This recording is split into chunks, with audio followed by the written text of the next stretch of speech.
নমস্কার বন্ধুরা, তোমরা সবাই কেমন আছো? আশা করি সবাই ভালো আছো।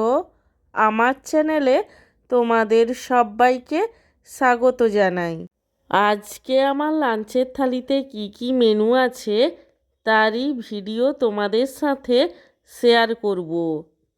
আজকে আমার লাঞ্চের থালিতে আছে গরম গরম সাদা ভাত, তার সঙ্গে আছে মুগের ডাল, যেটা ধনেপাতা দিয়ে বানানো হয়েছিল, কাতলা মাছের কালিয়া, ফুলকপি আলুর তরকারি এবং সব শেষে আছে চিংড়ি মাছের মালাইকারি।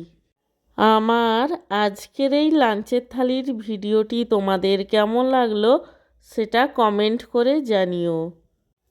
আর ভিডিওটিতে লাইক দিতে এবং চ্যানেলটিকে সাবস্ক্রাইব করতে একদমই ভুলো না।